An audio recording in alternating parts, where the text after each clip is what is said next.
திருச்சிட்டம்பலம். பிள்ளையார் பெருமை. இன்று நாம் கேட்கவிருப்பது நெறி தவறிய வாழ்வும் வீழ்ச்சியும்.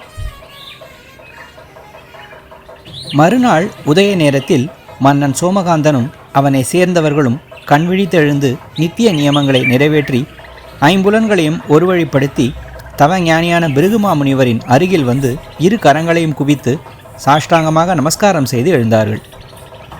அச்சமயத்தில் விநாயக கடவுளுடைய திருவடி தாமரைகளை இடைவிடாது வணங்குகின்ற பிருகுமுனிவர் அரசனின் உடலையும் உள்ளத்தையும் வருத்தி வாட்டும் தொழுநோயை நீக்கி அவனுக்கு அருள் செய்ய வேண்டும் என்று நினைத்தார். அதனால் அரசனை ஒரு சிறந்த ஆசனத்தில் அமரச் செய்து அவன் முற்பிறவியில் செய்திருக்கும் நல்வினை தீவினையை பற்றி அவனுக்கு எடுத்துணர்த்த விரும்பினார். முதலில் அவன் செய்திருக்கும் தீவினைகளை பற்றி கூறலானார்.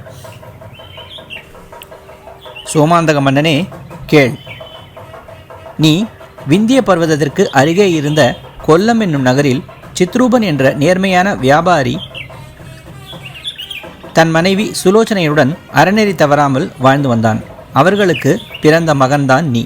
காமாந்தன் என்ற பெயரோடு நீ பிறந்தாய். பெற்றோராகிய அவர்கள் அவனுக்கு தக்க வயதில் குடும்பினி என்ற நல்ல பெண்ணை திருமணம் செய்து வைத்தனர். அவர்களுக்கு 7 மகன்களும் 5 மகள்களும் பிறந்து இல்லறம் மகிழ்ச்சியாக தொடங்கியது. ஆனால் காலப்போக்கில் சித்ரூபனும் சுலோச்சனையும் முதுமை அடைந்து இயற்கை எய்தினர். பெற்றோரையும் அவர்களின் கட்டுப்பாட்டையும் இழந்த காமாந்தனின் புத்தி மாறத் தொடங்கியது. தீய பழக்க வழக்கங்களும் விலைமாதர் நட்பும் அவனுக்கு கிடைத்தன. சதாசர்வ காலமும் அவர்களுடனேயே சிற்றின்பத்தில் மூழ்கி கிடந்ததால் அவனுடைய வியாபாரமும் முடங்கி போனது. கவனிக்க முடியாமல் போனதால் வருமானமும் முற்றிலுமாக குறைந்து போனது. கணவனின் போக்கை கண்டு கண்ணீர் வடித்த குடும்பினி, நம் பிள்ளைகளை நடுச்சந்தையில் நிறுத்தி விடாதீர்கள் என்று அவனது கால்களை பிடித்து கெஞ்சினாளாம்.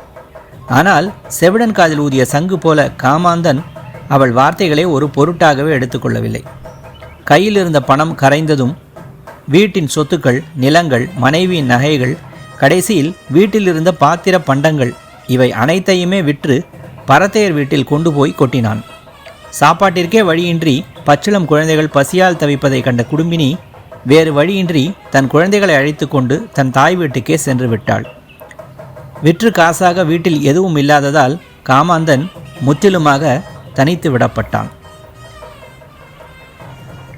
இவ்வாறு பிருகுமுனிவர் சோமாந்தனின் முற்பிறவி கதையை கூறத் தொடங்கினார். பிள்ளையார் பெருமை தொடரும். திருச்சிட்டம்பலம்.